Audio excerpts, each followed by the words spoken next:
ulama dan penulis terkemuka, Ibnu Waraq. Anda tidak bisa meninggalkan agama Anda. Itu seperti tiket satu arah. Anda tahu bahwa Anda tidak bisa meninggalkan Islam tanpa dihukum. Jelas dinyatakan bahwa kemurtadan dihukum mati. Dalam momen saya yang kurang simpatik, saya merasa bahwa Muslim moderat yang disebut-sebut sebenarnya cukup tidak jujur secara intelektual. Mereka berpura-pura bahwa Islam yang sejati itu toleran, pro-perempuan, dan mendukung kebebasan berekspresi. Itu omong kosong. Benar-benar omong kosong. Perbudakan Islam jauh lebih buruk daripada apapun yang terjadi di Barat, termasuk perdagangan budak Atlantik. Bangsa Arab mengangkut 17 juta orang Afrika kulit hitam ke Timur Tengah, Kekaisaran Ottoman dan Arab. Saya diam ketika seharusnya saya berbicara. Apa yang membuat Anda tertahan? Menurut Anda, apakah Islam bisa direformasi?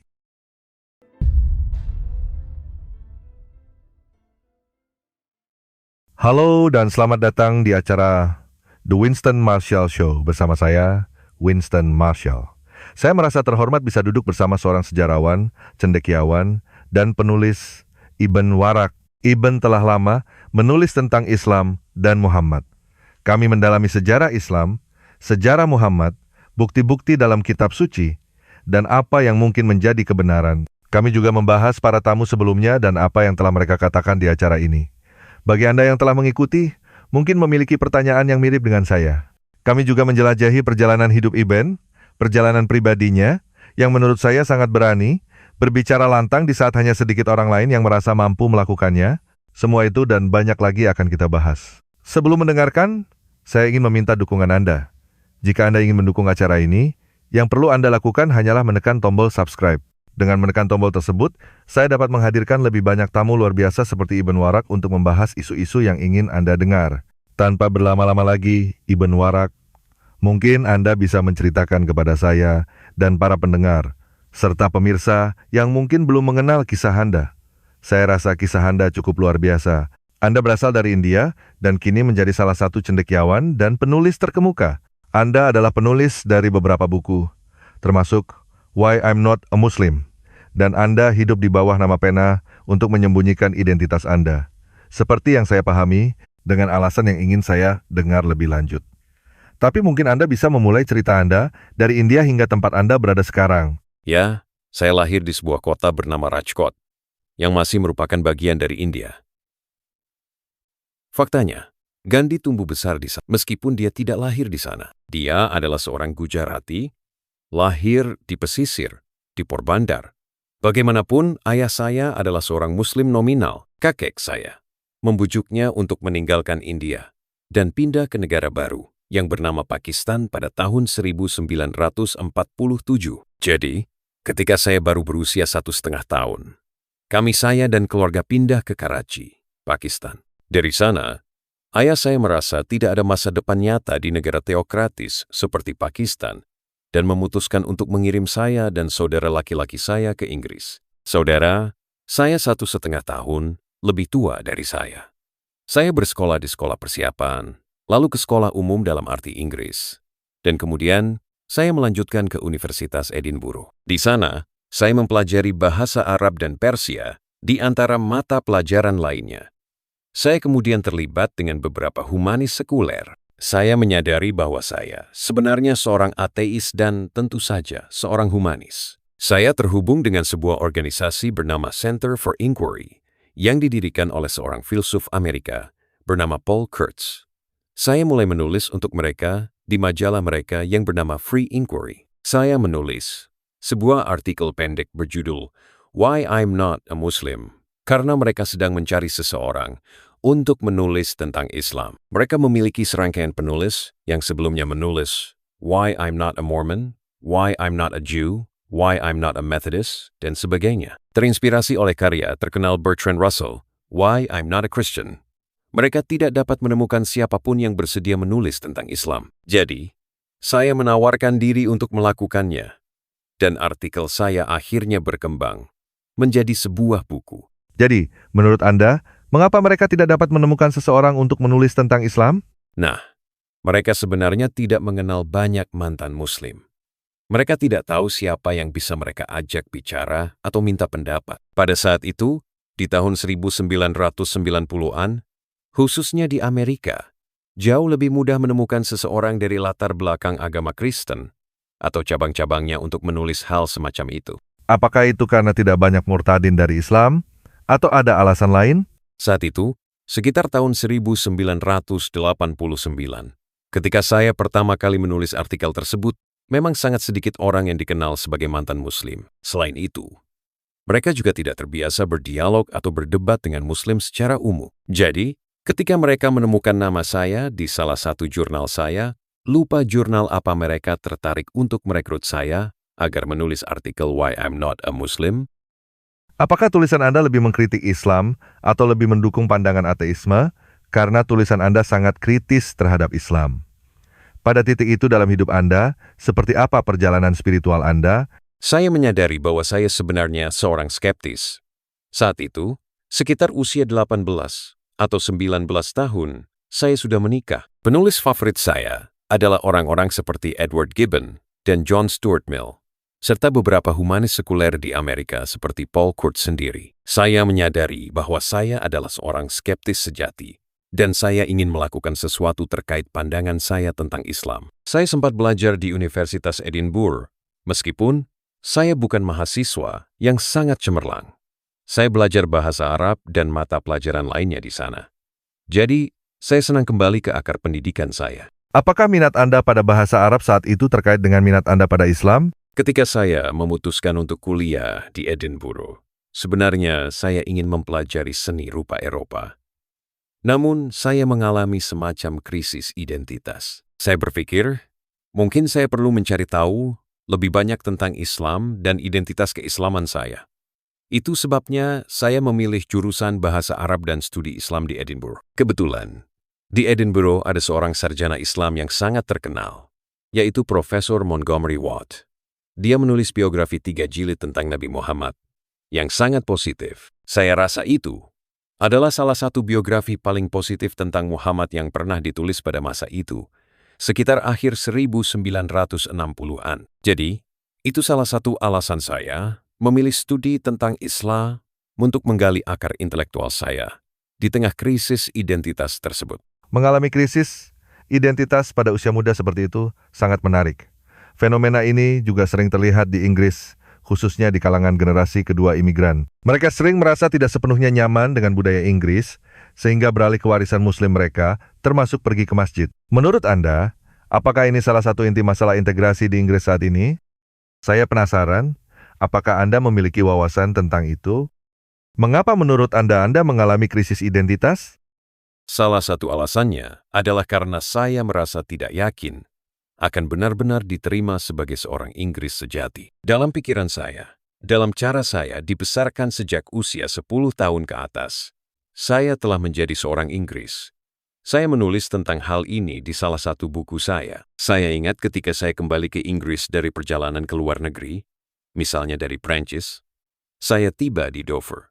Saat itu, saya masih memiliki paspor Pakistan. Ketika ditanya dari mana asal saya, dan kemudian orang-orang bertanya lagi, dari mana Anda sebenarnya? Saya merasa sangat kesal dengan pertanyaan semacam itu. Apakah itu karena ras Anda? Ya, tepatnya karena penampilan saya. Saya tidak terlihat seperti orang Inggris.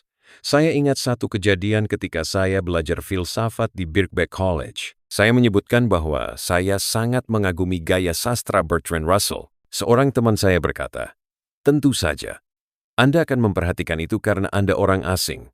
Orang Inggris tidak akan memperhatikan hal seperti itu." Komentar yang aneh sekali. Sangat aneh. Dan saya merasa sangat tersinggung karenanya. Jadi, jika Anda tidak berbicara dengan baik, Anda dianggap Inggris. Jika Anda berbicara dengan baik, maka Anda berbicara terlalu baik. Karena tidak ada orang Inggris yang berbicara sefasih itu. Jadi, ada semacam ironi di sini. Anda beralih ke warisan Muslim Anda karena krisis identitas, merasa tidak diterima atau tidak sepenuhnya diakui sebagai orang Inggris. Namun di ujungnya, Anda malah menjadi seorang ateis dan menolak Islam. Benar. Saya menyadari bahwa saya sebenarnya bukan seorang Muslim. Kembali ke akar Islam saya sama sekali tidak membantu saya. Jadi, pasti ada krisis identitas kedua? Ya, benar sekali. Saya akhirnya menerima fakta bahwa saya bukan seorang Muslim dan saya senang menulis tentang ke-Inggrisan saya yang telah saya peroleh. Saya sangat tertarik dengan budaya Inggris, seperti seni Inggris, La PNA, dan sebagainya. Saya mengidentifikasi diri dengan budaya itu. Saya biasa berlibur ke Norfolk dan menikmati karya-karya seniman dari Norwich School of Painters, seperti Samuel Palmer. Ada juga Mary Russell Mitford, yang menulis Our Village. Semua itu sangat selaras dengan saya. Saya rasa Anda menyebut puisi Hausman tadi. Ya, saya merasa sangat terhubung dengan puisi-puisi Hausman. Dia menulis tentang Shropshire, Anda tahu, seperti dalam A Shropshire Lad. Kebetulan dia dibesarkan di Worcestershire, yang juga merupakan lokasi sekolah persiapan saya. Jadi, saya merasa terhubung dengannya dan puisinya. Ada juga penulis regional lainnya pada waktu itu. Seorang pria yang menulis dengan nama pena BB hanya huruf B ganda dalam tanda kutip. Banyak hal dari budaya Inggris yang lebih resonan dengan saya dibandingkan dengan apapun yang saya dapatkan dari akar Islam saya. Bahkan, saya sudah tidak lagi berbicara dalam bahasa Urdu, yang merupakan bahasa asli saya, atau dalam bahasa Kuci, dialek yang biasa kami gunakan di rumah. Di rumah, kami berbicara Kuci dengan nenek saya. Ibu saya meninggal ketika saya baru berusia 1 tahun. Dengan ayah saya, kami berbicara dalam bahasa Urdu, yang juga menjadi bahasa nasional Pakistan pada saat itu. Namun, setelah 3 tahun di Inggris, saya mulai melupakan hampir semua bahasa asli saya. Bagaimana reaksi keluarga Anda terhadap keputusan Anda meninggalkan Islam? Mereka tidak tahu.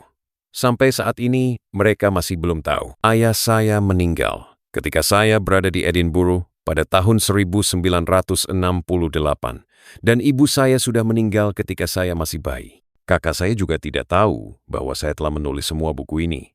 Bagaimana mungkin dia tidak tahu? Karena saya menggunakan nama pena. Itu salah satu alasan mengapa saya menggunakan nama pena untuk melindungi mereka.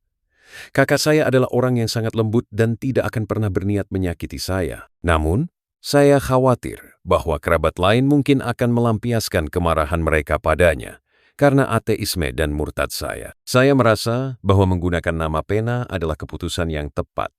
Bahkan, suatu ketika seorang jurnalis dari Financial Times menyarankan agar saya mengungkapkan nama asli saya. Awalnya saya berpikir untuk melakukannya. Tetapi setelah dipikirkan kembali, saya menyadari bahwa itu terlalu berisiko. Saya sudah menikah saat itu dan memiliki 2 anak. Saya khawatir hal ini akan membahayakan kehidupan mereka juga. Mengapa Anda merasa keputusan itu bisa membahayakan kehidupan mereka? Dan mengapa Anda merasa bahwa kakak Anda bisa menjadi sasaran? Apakah ini masalah unik dalam keluarga Anda? Atau ini sesuatu yang lebih luas dalam Islam? Kita tahu bahwa Ayaan Hirsi Ali, seorang teman kita, dan Salman Rushdie keduanya menghadapi ancaman nyata, seperti fatwa. Ini adalah masalah yang sangat terkait dengan Islam itu sendiri. Apakah ini masalah agama atau budaya? Betul, ini sangat terkait dengan Islam. Tapi juga ada unsur sosial. Meskipun saya tidak yakin apakah itu lebih merupakan kondisi sosial Islam atau semacamnya. Di negara-negara Islam, terutama seperti Pakistan, sangat sedikit ruang untuk kehidupan pribadi. Orang-orang merasa bahwa mereka memiliki hak untuk mempertanyakan segala hal, termasuk cara Anda membesarkan anak-anak Anda. Faktanya, ada kejadian menarik ketika saya kembali ke Pakistan hampir tepat 30 tahun setelah saya meninggalkannya. Saat itu, saya bekerja untuk agen perjalanan Perancis bernama Friend Voyage. Saya membawa turis Perancis ke Bangkok, dan kami harus melewati Karachi. Saya mengambil sedikit waktu luang untuk mengunjungi salah satu teman ayah saya. Ketika saya bertemu dengannya, dia tidak melihat saya selama 30 tahun. Pertanyaan pertama yang dia ajukan, benar-benar pertanyaan pertama adalah, apakah anak-anakmu Muslim? Apakah kamu membesarkan mereka sebagai Muslim? Dan Anda merasa itu seperti ancaman? Ya, saya merasa itu sangat seperti ancaman. Saat itu, saya belum menulis apapun. Ini sekitar tahun 1986. Saya meninggalkan Pakistan pada tahun 1956, jadi tepat 30 tahun. Tapi, pertanyaan itu sangat membuat saya merasa terancam. Lalu, hanya 3 tahun kemudian, pada tahun 1989, terjadi peristiwa terkenal, yaitu Fatwa Salman Rushdie. Ini menunjukkan betapa sedikitnya penghormatan terhadap ruang pribadi di Islam dan negara-negara Islam. Apakah itu lebih merupakan masalah budaya atau teologis? Ini sangat terkait dengan teologi. Anda tidak bisa meninggalkan agama Anda. Dalam Islam, meninggalkan agama seperti tiket sekali jalan. Tidak ada jalan kembali tanpa konsekuensi. Dari mana asal akar ajaran itu? Dari Al-Quran? Ya, itu berasal dari interpretasi berbagai ayat dalam Al-Quran. Saya menyebutkannya di salah satu buku saya. Itu juga tercantum dalam hadis, yang menyatakan bahwa orang murtad harus dihukum mati. Mereka diberi kesempatan untuk bertobat, tetapi jika mereka tetap murtad setelah 3 atau 4 kesempatan, mereka harus dieksekusi. Jadi, itu benar-benar berasal dari teks-teks agama? Betul. Para teolog seperti Maududi, yang merupakan tokoh dari India dan kemudian menjadi juru bicara Pakistan, dengan jelas menyatakan bahwa murtad adalah dosa besar yang harus dihukum mati. Apakah ini lebih merupakan masalah Islam fundamentalis? Apakah Anda membedakan antara Islam dan Islam fundamentalis? Ada sekte-sekte Islam yang damai seperti, misalnya Emirat hari ini, tampaknya memimpin dalam menunjukkan wajah Islam yang damai pada skala geopolitik. Apakah drastis untuk menyamakan seluruh umat Muslim, yaitu sekitar 5 miliar orang, dengan satu pandangan yang sama? Atau adakah perbedaan di antara sisi-sisi Islam ini? Ini pertanyaan yang sulit dijawab karena kompleksitasnya. Ada banyak Muslim yang disebut moderat, misalnya Dr. Zuhdi Jasser, yang akan hadir pada acara saya hari Rabu. Maaf, Anda akan berbicara di acara Yayasan Ayaan Hirsi Ali di Washington, D.C. Benar, pada tanggal 15 mengenai topik membela Barat dari para pengkritiknya, baik dari dalam maupun luar. Kembali ke poin Anda tentang Islam yang berbeda dan Muslim moderat. Ya, saya menemukan suatu klasifikasi yang sangat berguna dari Bernard Lewis, meskipun dia sendiri jarang menggunakannya. Dia membedakan antara Islam 1, Islam 2, dan Islam 3. Islam 1, apa yang ada dalam Al-Quran, dan apa yang dikembangkan oleh para teolog. Islam 2, hadis dan berbagai konstruksi yang dibuat oleh para teolog berdasarkan Al-Quran. Islam 3, peradaban Islam, yaitu apa yang dilakukan oleh umat Islam dalam kehidupan nyata, bukan apa yang seharusnya mereka lakukan. Sebagai contoh, hingga baru-baru ini, ada ironi besar di mana homoseksualitas lebih diterima di negara-negara Islam daripada di negara-negara Barat. Serius? Ya, saya mengutip dalam salah satu buku saya, mungkin Why I Am Not a Muslim, sebuah cerita dari seorang antropolog Inggris. Dia menceritakan bagaimana di sebuah desa di Mesir, anak laki-laki muda dinikahkan dengan pria dewasa. Upacara tersebut sangat terbuka dan dirayakan oleh komunitas. Kapan itu terjadi? Tahun 1930-an. Antropolog tersebut menulis pada masa itu, bahkan Compton Mackenzie, seorang penulis Inggris, menulis novel tentang homoseksualitas pada 1950-an, di mana dia menggambarkan orang Inggris yang homoseksual pergi ke Afrika Utara dan menemukan bahwa masyarakat di sana jauh lebih toleran terhadap gaya hidupnya. Jadi, apa yang berubah? Sebuah aliran fundamentalis baru mulai muncul, terutama dengan kebangkitan gerakan Islamisme. Apakah itu mulai pada tahun 1979? Ya, sekitar tahun 1970-an. Kebangkitan gerakan fundamentalis sangat dipengaruhi oleh revolusi Iran pada tahun 1979 dan kebangkitan ideologi Salafi di dunia Arab. Hal ini membawa perubahan besar dalam interpretasi Islam dan bagaimana norma-norma diterapkan di masyarakat Muslim. Apakah Anda berpikir tahun 1979 atau sekitar dekade 70-an adalah titik balik? Saya pikir begitu. Tahun 1979 menjadi semacam titik perubahan besar, terutama dengan revolusi Iran yang membawa dampak luas tidak hanya di dunia Islam Syiah, tetapi juga di dunia Sunni. Bagaimana itu bisa terjadi?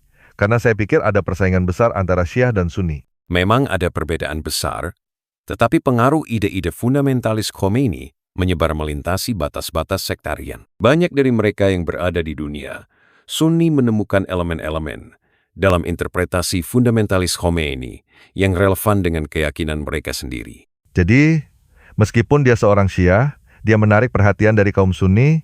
Tepat sekali.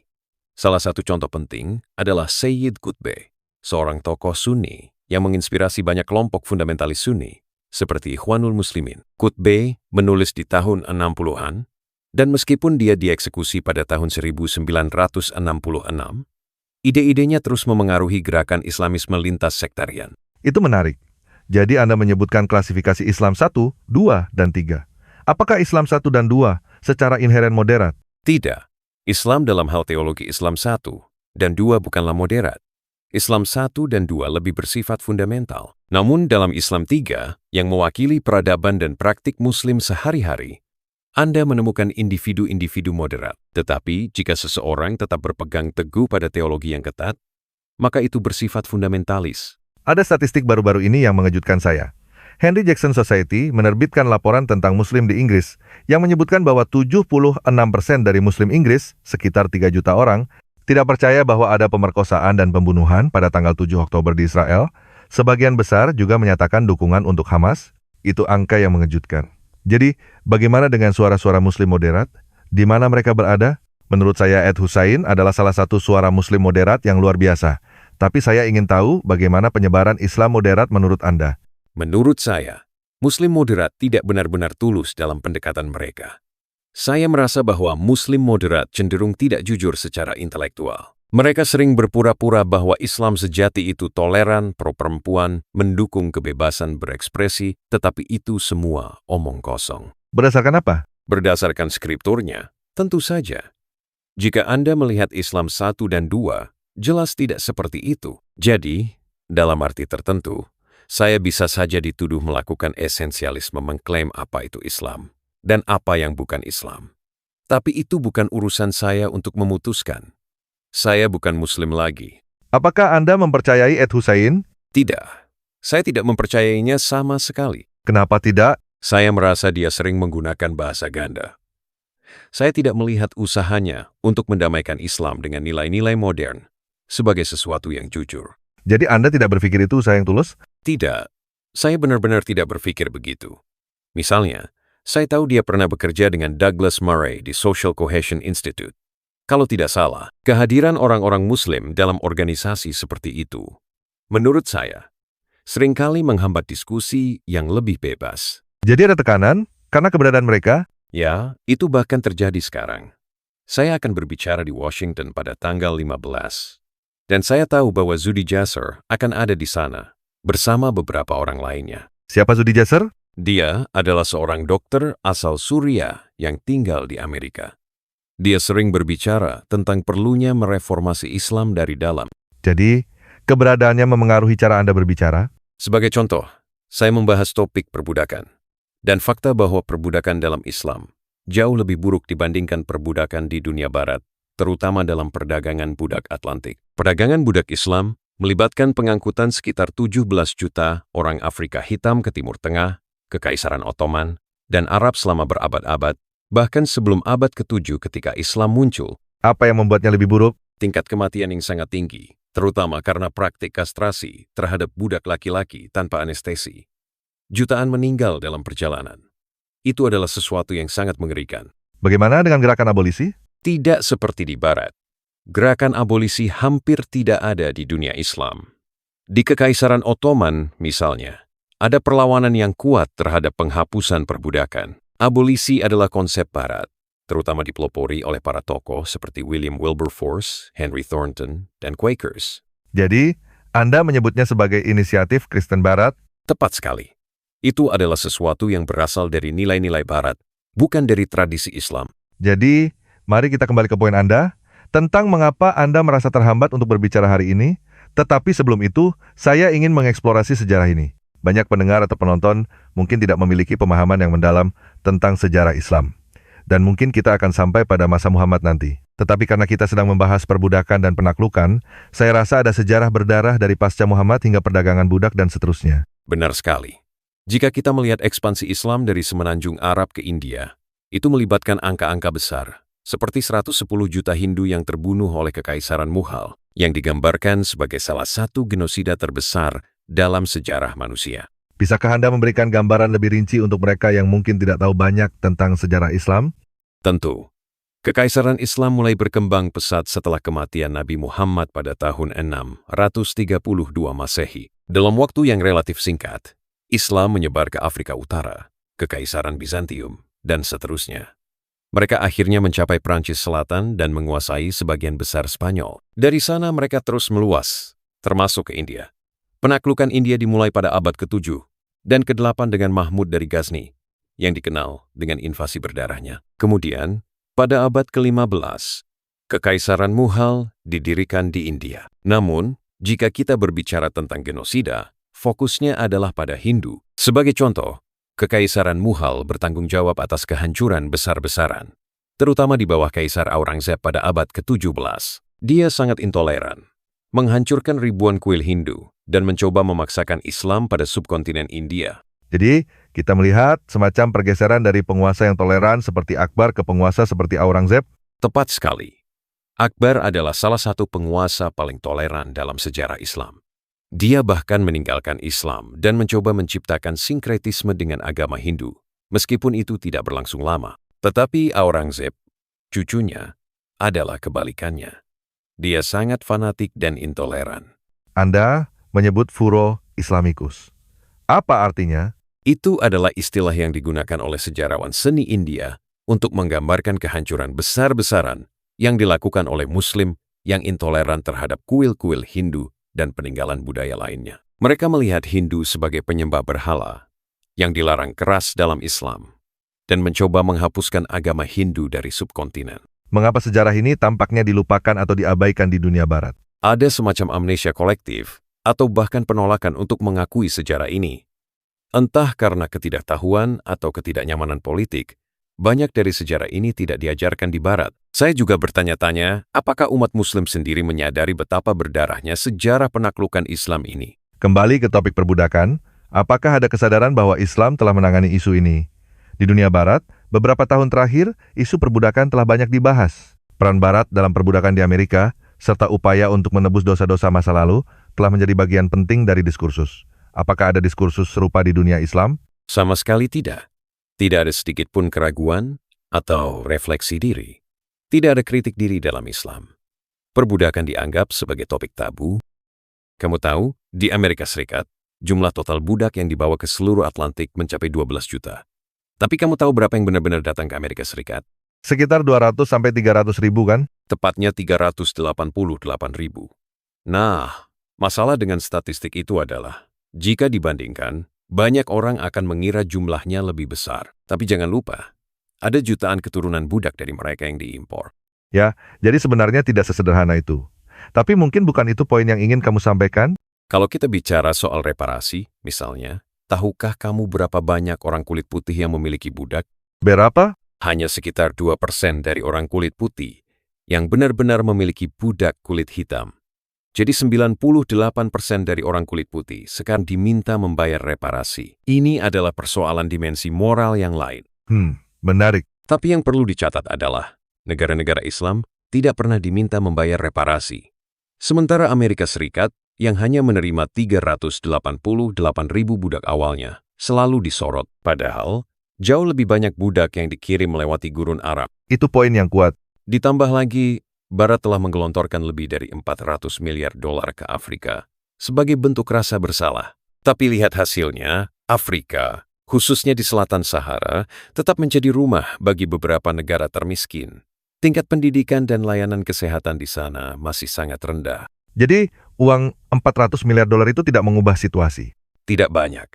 Dan sekarang, semakin banyak pemimpin Afrika yang menyadari bahwa mereka tidak bisa menyalahkan semuanya pada perbudakan, seperti bagaimana banyak orang Afrika Amerika mengaitkan semua kegagalan mereka saat ini dengan perbudakan. Maksudmu seperti kurangnya pendidikan, pernikahan yang hancur, dan keluarga dengan satu orang tua? Tepat.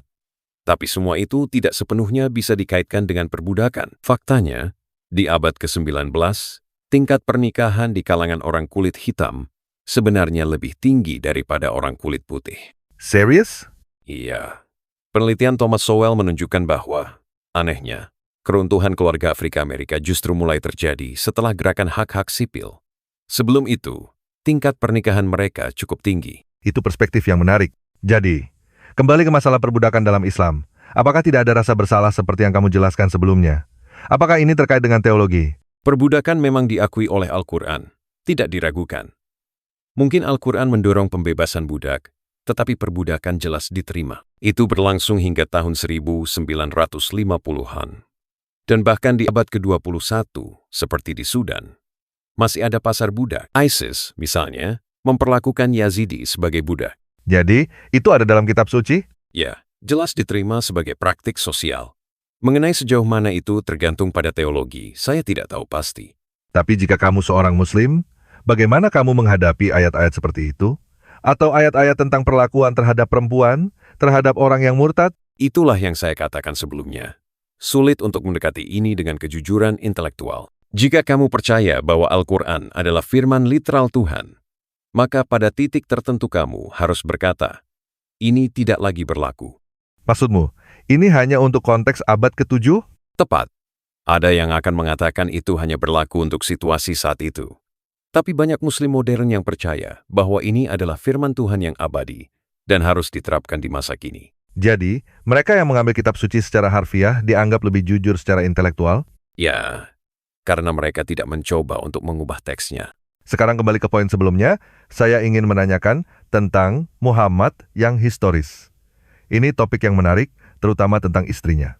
Dikatakan bahwa Muhammad menikahi seorang istri yang berusia 6 tahun dan menikahinya secara fisik ketika dia berusia 9 tahun. Itu jelas isu yang sulit, tapi ada yang mengatakan itu tidak benar. Misalnya, ada klaim bahwa catatan ini baru ditulis 90 tahun, kemudian, dan ada bukti lain bahwa istri itu sebenarnya lebih tua. Saya cukup tertarik dengan itu, dan mengingat kamu sudah mempelajarinya. Apakah menurutmu Ed benar mengatakan hal itu, atau ada cerita lain di baliknya? Tidak, itu hanya menunjukkan jenis ketidakjujuran yang terlibat.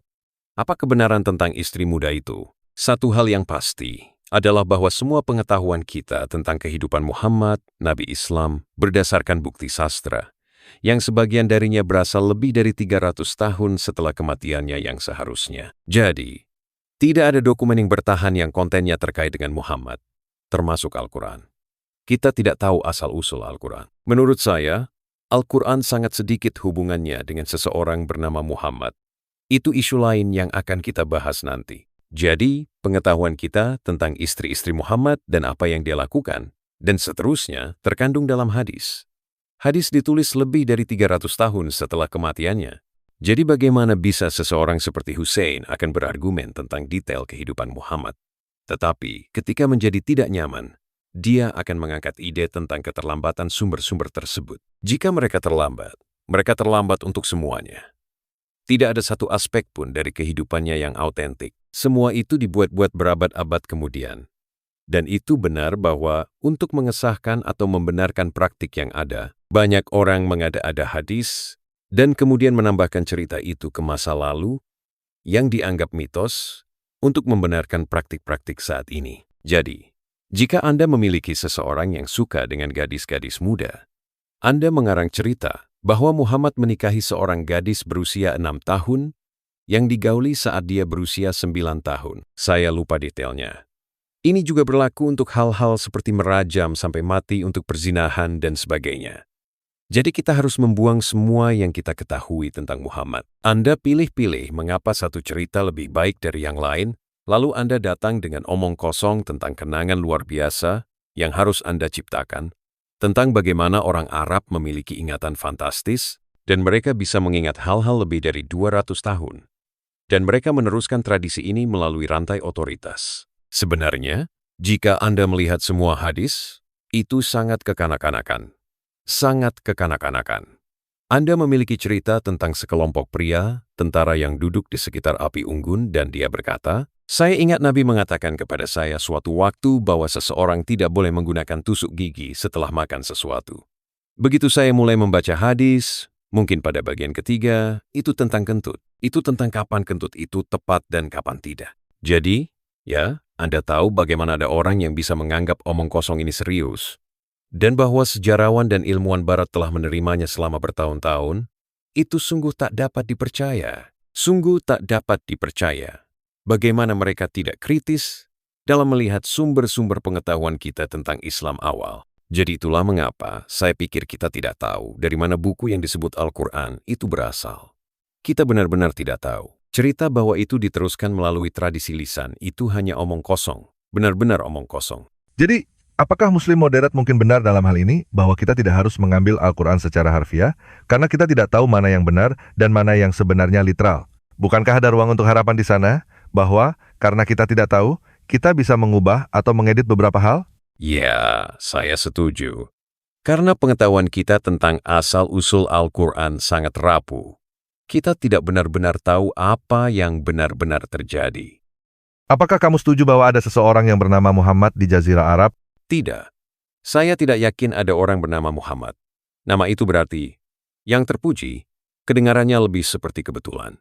Nama itu tidak begitu kredibel. Saya rasa yang terjadi mirip dengan cerita Robin Hood. Cerita tradisional Robin Hood, yang kita lihat di film-film, seperti yang dibintangi Errol Flynn. Itu jelas ciptaan sastra. Mungkin ada seseorang di abad ke-11 yang kadang-kadang menyerang pedagang kaya, tapi cerita lengkapnya adalah hasil kreasi sastra. Analogi yang lebih baik mungkin adalah Raja Arthur. Jadi, kamu tidak menerima bahwa ada Muhammad yang nyata, tapi kamu setuju bahwa apa yang terjadi setelah itu menunjukkan ada sesuatu yang menginspirasi, karena segera setelah itu ada penaklukan besar yang menyebar ke seluruh dunia? Ya, sesuatu pasti terjadi yang menginspirasi itu. Tapi saya tidak tahu bagaimana cara menggambarkannya. Apakah mereka dengan sengaja menciptakan sebuah mitos? Saya benar-benar tidak tahu. Saya juga berbicara dengan beberapa teman yang punya pandangan berbeda. Menurutnya, Muhammad di Mekah adalah sosok yang damai, mencoba menyebarkan pesan yang baik. Tapi setelah beberapa waktu, pesannya tidak berkembang, sehingga muncul versi Muhammad dari Madinah yang lebih agresif, yang kemudian kita hubungkan dengan bagian-bagian Al-Quran yang jauh lebih keras dan antisemit. Apakah kamu menerima narasi itu? Tidak sama sekali. Narasi itu tidak masuk akal. Ini berdasarkan gambaran tradisional, yang sebenarnya adalah konstruksi sastra yang dibuat oleh para pembela Islam. Tidak ada bukti bahwa Islam dimulai di Mekah. Sama sekali tidak ada. Semua itu berdasarkan sumber sastra yang ditulis 200 tahun setelahnya, termasuk cerita tentang Mekah dan Madinah. Tapi bukankah jika kita menerima gambaran tradisional itu, ada semacam pembagian antara Mekah yang lebih damai dan Madinah yang lebih keras? Itu pun tidak masuk akal. Bahkan jika kamu menerima gambaran tradisional Mekkah dan Madinah, faktanya, beberapa ayat yang dikenal sebagai ayat pedang itu justru berasal dari periode yang lebih awal, bukan yang lebih belakangan. Bagaimana kamu tahu bahwa ayat-ayat itu lebih awal? Nah, itulah intinya. Kita tidak benar-benar tahu. Seluruh narasi ini benar-benar tidak masuk akal. Itulah sebabnya saya bergabung dengan sebuah kelompok yang dikenal sebagai Inara, yang berarti pencerahan dalam bahasa Arab. Inara? Ya, ini adalah kelompok akademisi dari Prancis, Jerman, dan Belgia, yang kritis terhadap sumber-sumber tradisional Islam. Kami telah bekerja sejak sekitar tahun 2007. Jadi hampir 25 tahun untuk membongkar gambar tradisional Islam. Apa yang telah mereka temukan sejauh ini? Salah satu temuan penting adalah tentang bahasa Arab itu sendiri. Jika bahasa Arab lahir di Mekah, maka seharusnya tulisan mereka lebih alami jika menggunakan sistem penulisan Arab Selatan yang lebih cocok untuk transliterasi bunyi tertentu. Tapi fakta bahwa mereka tidak menggunakan sistem itu menunjukkan sesuatu yang aneh. Jadi ada teori bahwa tradisi Islam dan bahkan bahasanya tidak berasal dari Mekah. Ada seorang sarjana bernama John Wansbrough yang berpendapat bahwa orang-orang pada abad ke-8 menciptakan puisi-puisi pra-Islam untuk memberi kesan bahwa bahasa Arab memiliki warisan kuno, tetapi tidak ada bukti bahwa puisi-puisi ini benar-benar mencerminkan Arab pra-Islam. Jadi, pada dasarnya, sejarah pra-Islam juga dipertanyakan? Ya, sangat dipertanyakan. Kurangnya sumber tertulis dari masa itu membuat sulit untuk memastikan apapun. Tapi bagaimana dengan isi Al-Quran? Bukankah banyak yang berkaitan dengan sejarah Yahudi dan Kristen? Itu menarik. Banyak cerita dalam Al-Quran sepertinya diambil dari Alkitab Yahudi dan Kristen. Tetapi seringkali seperti versi yang salah ingat. Tom Holland pernah menulis tentang itu dalam bukunya tentang sejarah Yahudi, Kristen, dan Islam. Dia mendapatkan semua itu dari saya. Kami pernah berbicara lama di London. Saya memberinya banyak artikel, buku, dan sumber yang bahkan belum pernah dia dengar, terutama dari bahasa Jerman, yang dia tidak kuasai. Bisakah kita kembali ke poin Anda sebelumnya? Jadi, Anda berada di sini sekarang di New York, dan Anda mengatakan akan berbicara di sebuah konferensi di DC dengan Aon, ada Muslim lain yang hadir, dan keberadaan mereka membuat Anda merasa ragu untuk berbicara dengan jujur. Mengapa Anda merasa ragu dengan keberadaan mereka? Saya merasa itu karena tata krama yang buruk. Mungkin juga rasa malu.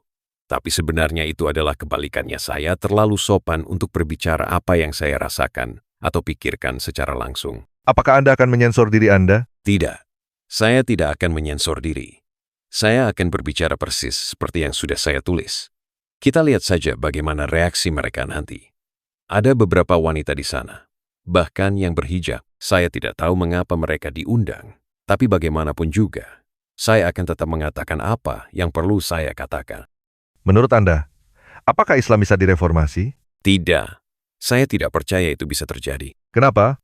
Dalam buku terakhir saya tentang ateisme dan pemikiran bebas dalam Islam, yang berjudul Leaving the Allah Delusion Behind, saya menunjukkan bahwa ada peningkatan luar biasa dalam jumlah ex-Muslim di seluruh dunia Islam. Namun, banyak dari mereka yang masih sangat takut untuk menyatakannya di depan umum, karena alasan yang jelas seperti ancaman terhadap keluarga mereka, ketakutan akan pengucilan sosial, atau tidak ingin mengecewakan orang tua dan kerabat. Namun, ini adalah gerakan yang besar.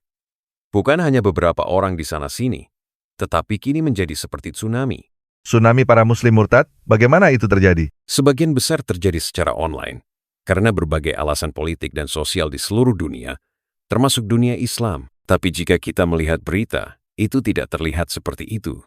Di Eropa misalnya, sejak peristiwa 7 Oktober, kita melihat protes massal dari komunitas Muslim. Mereka tampak sangat percaya diri dengan keyakinan mereka. Apa yang Anda lihat di berita adalah mereka yang vokal, tetapi apa yang saya maksud adalah mereka yang diam. Mereka yang takut mengungkapkan keyakinan mereka yang sebenarnya. Jumlah mereka lebih besar dari yang terlihat, meskipun mereka masih minoritas yang berbicara secara terbuka. Namun, bukankah itu bertentangan? Di satu sisi, ada protes massal yang menunjukkan kepercayaan diri umat Muslim. Di sisi lain, Anda mengatakan ada banyak yang meninggalkan agama ini. Saya setuju itu terlihat bertentangan, tapi kedua hal itu benar dalam konteksnya masing-masing. Mereka yang keluar dari agama ini seringkali melakukannya secara diam-diam, tidak terlihat. Sedangkan mereka yang Anda lihat di jalanan adalah kelompok yang berbeda, yang merasa yakin dan berani menyuarakan keyakinan mereka. Apakah Anda punya angka pasti tentang ini? Saya tidak memiliki data angka yang pasti, hanya berdasarkan kesaksian dan pengamatan yang saya dokumentasikan dalam buku saya. Apa pendapat Anda tentang apa yang telah Anda lihat di Eropa sejak 7 Oktober? Apa kesan Anda terhadap protes-protes tersebut? Saya merasa sangat takut dan sangat kecewa. Para politisi tidak cukup tegas. Mereka tidak berdiri melawan barbarisme ini. Saya merasa sedikit terisolasi di tempat saya berada. Dengan latar belakang pribadi Anda, di mana Anda datang ke Inggris dan merasa seperti seorang Inggris sebelum akhirnya merasa ditolak oleh orang lain, Anda telah mengalami masalah integrasi secara langsung. Mengingat perubahan demografi besar-besaran di Eropa melalui migrasi massal, ini adalah pertanyaan yang sangat penting untuk dibahas oleh para politisi demi kohesi sosial. Apa wawasan Anda, baik dari sudut pandang pribadi maupun masyarakat, tentang bagaimana kita harus mendekati masalah ini? Saya pikir tidak ada gunanya berpura-pura bahwa situasinya tidak seperti yang terlihat. Kita harus berbicara terus terang. Dan harus ada nol toleransi terhadap imam atau pemimpin agama di dunia Islam, khususnya di Eropa, yang menyebarkan kebencian terhadap Yahudi atau Barat pada umumnya. Tidak ada yang ingin berbicara tentang ini. Saya telah memberikan contoh-contoh dalam tulisan saya. Saya lupa detailnya. Tetapi ini terutama fenomena yang sangat terkait dengan sayap kiri. Seorang penulis bernama Michel Onfray menulis sebuah buku berjudul The Art of Being French, Seni Menjadi Orang Prancis. Dan dia memiliki sebuah bab yang saya terjemahkan dan publikasikan di Jihad Watch. Judulnya tentang Islamisme. Tidak tahu apakah Anda pernah membacanya. Tetapi itu benar-benar menunjukkan bagaimana sayap kiri seringkali membela barbarisme Islam. Menolak untuk mengkritik aspek apapun dari Islam. Ini tidak masuk akal dan sangat menakutkan. Bagaimana Anda bisa mengharapkan seorang Muslim Maroko untuk berintegrasi ke dalam masyarakat yang diajarkan kepada mereka sebagai korup, penuh kebejatan, dan sedang tenggelam? Siapa yang ingin berintegrasi ke dalam kapal yang tenggelam? Apakah Anda tahu bahwa kaum kiri telah mengajarkan semua orang untuk membenci Barat? Ini harus dihentikan. Kita harus membangun pertahanan. Dan itu yang akan saya coba lakukan pada hari Rabu. Jadi, ini akan menjadi inti pidato Anda? Ya, membela Barat dan bagaimana banyak tuduhan yang didasarkan pada penggelembungan atau fabrikasi angka dan fakta. Sebagai contoh, ada W. Ward Churchill dari Universitas Colorado yang akhirnya dipecat karena penipuan. Dia mengklaim bahwa jutaan penduduk asli Amerika dibantai oleh orang Eropa. Tetapi ketika Anda memeriksa angka-angka itu, sebagian besar hanyalah dugaan atau berlebihan. Misalnya, ada klaim bahwa 7 juta penduduk asli Hispaniola, tempat Columbus mendarat, dimusnahkan. Namun kenyataannya, total populasi pulau itu hanya sekitar 250,000. Ini adalah jenis manipulasi fakta yang sering terjadi, bahkan di Amerika Utara, Klaim bahwa 10 juta penduduk asli terbunuh sebagian besar disebabkan oleh penyakit yang menyebar sebelum interaksi langsung dengan orang Eropa, meskipun itu tetap tragis. Lalu Anda akan membahas ancaman terhadap Barat? Ya, salah satunya adalah perusakan sejarah Barat. Lihat ini dalam narasi tentang perbudakan, pendirian Amerika, dan Islam. Hal ini lebih terasa di Eropa saat ini, tetapi efeknya meluas ke Amerika Utara juga. Apa ancaman lain terhadap Barat yang Anda lihat? Kuncinya adalah hilangnya kepercayaan diri peradaban. Ketika orang-orang Amerika atau Barat diberitahu bahwa nenek moyang mereka hanya bertindak buruk, bahkan jika banyak dari itu tidak benar, mereka kehilangan kebanggaan dan kepercayaan diri pada peradaban mereka sendiri. Memperbaiki catatan sejarah adalah langkah penting. Tetapi ketika ada pola pikir yang sudah cenderung percaya pada kejahatan atau kehinaan diri sendiri, maka mereka akan menerima narasi apapun tanpa kritis. Ini adalah hal yang sangat mengkhawatirkan, kehilangan kepercayaan diri sebagai peradaban. Secara pribadi, jika Anda mengizinkan saya bertanya, kehidupan Anda tampak penuh keberanian. Anda menghadapi bahaya fisik dari komunitas Muslim yang lebih luas dan bahkan keluarga Anda terpecah karenanya. Dari mana keberanian itu berasal? Mengapa Anda sangat peduli dengan pencarian kebenaran? Jika Anda tidak lagi percaya pada Tuhan, maka kebenaran menjadi tolok ukur utama Anda. Kebenaran menjadi sangat penting bagi Anda untuk memastikan apa yang benar-benar nyata. Namun, saya merasa terkadang saya tidak cukup berani. Saya pernah mengalah atau tidak berbicara ketika seharusnya saya berbicara. Saya merasa belum cukup berani. Tidak seperti orang lain yang selalu tegas dan berani di setiap kesempatan. Apa yang membuat Anda ragu? Saya memiliki pertimbangan rumit. Ada momen di mana saya ingin penelitian teknis saya diakui dengan serius. Untuk itu, saya harus memastikan bahwa saya tidak dianggap sebagai seorang fanatik atau Islamofobia. Jadi, saya berusaha tetap netral agar argumen saya tentang apa yang benar-benar terjadi dapat diterima. Itu tampaknya pilihan yang bijak. Anda mengambil pendekatan yang terukur demi tujuan yang lebih besar, yaitu menjadi sejarawan yang diakui dan memeriksa fakta dengan serius. Sepertinya tidak ada yang perlu disesali dari itu. Namun, saya merasa terkadang saya kurang berani. Misalnya, saya pernah diminta berbicara di Oxford Union tentang apakah Islam adalah agama damai atau bukan. Itu sebelum saya menulis buku tentang Islam dan terorisme Islam. Saat itu, saya menolak karena saya merasa belum cukup melakukan penelitian mendalam. Saya ingin argumen saya benar-benar kuat dan kedap bukti. Saya hanya berharap saat itu saya lebih berani. Anda mengatakan bahwa setelah meninggalkan Tuhan, kebenaran menjadi tolok ukur baru Anda. Anda pasti tahu tentang konversi Ayaan Hirsi Ali baru-baru ini dari ateisme ke Kristenan. Apa pendapat Anda tentang itu? Saya tidak bisa benar-benar mempertanyakan motivasinya. Tapi secara pribadi saya, bahkan Richard Dawkins pun akan setuju dengan saya, berpikir bahwa jika Anda menyerang kekristenan, orang akan mulai beralih ke Islam. Ini lebih dari sekadar itu, bukan? Ketika Anda mengatakan bahwa tanpa Tuhan kebenaran menjadi tolok ukur baru, kita berbicara tentang Barat. Saya pikir kaum ateis baru seperti Dawkins telah sangat sukses dalam membunuh Tuhan selama 50 tahun terakhir. Konsekuensinya, muncul berbagai agama semu, seperti wokisme dan lingkungan hidup yang kini mengisi kekosongan itu. Saya mengutip Chesterton. Jika Anda tidak percaya pada sesuatu, Anda akan percaya pada apa saja. Anda memilih kebenaran, tetapi banyak orang tanpa Tuhan malah memilih sistem baru yang tidak didasarkan pada kebenaran. Ya, itu pola pikir. Yang sama menerima begitu saja hal-hal yang tidak masuk akal, tanpa pemikiran kritis. Apa buktimu? Pendapat apapun yang kamu sampaikan, apakah itu terkait dengan sastra atau preferensimu terhadap opera tertentu atau puisi tertentu, kamu selalu harus bertanya, apa buktinya? Apa evidensinya? Nah, kamu memberikan alasan mengapa kamu menyukai puisi tertentu, drama tertentu, atau gaya musik tertentu, dan sebagainya. Jadi, kamu harus memberikan bukti untuk pendapatmu. Kamu harus memiliki semangat kritis. Namun, mengingat betapa mahalnya harga yang harus dibayar untuk mengejar kebenaran dalam hidupmu, sebenarnya ada argumen yang cukup kuat bahwa mungkin mengejar kebenaran tidak selalu bijak. Kadang-kadang, mengejar apa yang menyenangkan, sesuatu yang membuatmu cocok dengan komunitas, juga memiliki nilai tersendiri. Mungkin itu yang aku inginkan menjadi sedikit lebih populer daripada aku sekarang. Tetapi itu tidak akan terjadi. Salah satu keinginan terbesar mantan pacarku adalah untuk disukai semua orang. Tidak masuk akal, apapun dilakukan agar disukai. Itu bukan sesuatu yang aku... Ya, itu bisa menjadi sulit. Mengapa itu buruk bagimu? Apakah itu berarti kebenaran dikorbankan? Ya, kenapa kamu ingin disukai oleh seorang fasis? Itu poin yang sangat bagus. Nah, justru itulah cara ideologi-ideologi itu menjadi sangat sukses. Karena orang lebih peduli untuk menyesuaikan diri, menjadi bagian dari komunitas, daripada tampil berbeda dan menghadapi rasa malu, bahkan risiko nyawa, jika kita berbicara tentang fasisme. Ngomong-ngomong, ada argumen lain yang kadang dikemukakan. Bahwa karena kamu bukan lagi seorang Muslim, kamu tidak bisa mengkritik Islam. Jadi, itu seperti mengatakan kamu harus menjadi seorang fasis untuk bisa mengkritik fasisme. Nah, ini penutup yang menyenangkan. Apakah ada hal lain yang ingin kamu diskusikan, yang menurutmu belum kita bahas, tetapi penting untuk didengar dan diketahui audiens? Tidak, aku rasa aku sudah kehilangan suaraku.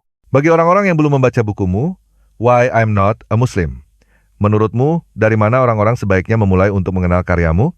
Aku pikir, Why I'm Not a Muslim adalah titik awal yang baik. Diikuti dengan yang ini. Dan kemudian koleksi esai, The Virgins. What Virgins? Luar biasa. Dengan itu, Ian, sebuah kehormatan dan privilege berbicara denganmu. Terima kasih banyak telah mengundangku. Terima kasih. Umat yang pandir, benci orang kafir, suka teriak takbir, tanpa bisa mikir. Quran sudah kadaluarsa, gak berjilbab gak masalah. Hafal Quran gak penting, hanya bahan marketing. Agama gampang nista, umat gampang marah. Harap masuk surga, pasti masuk neraka.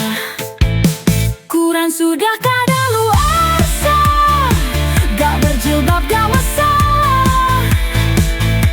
Hafal Quran gak penting, hanya bahan marketing.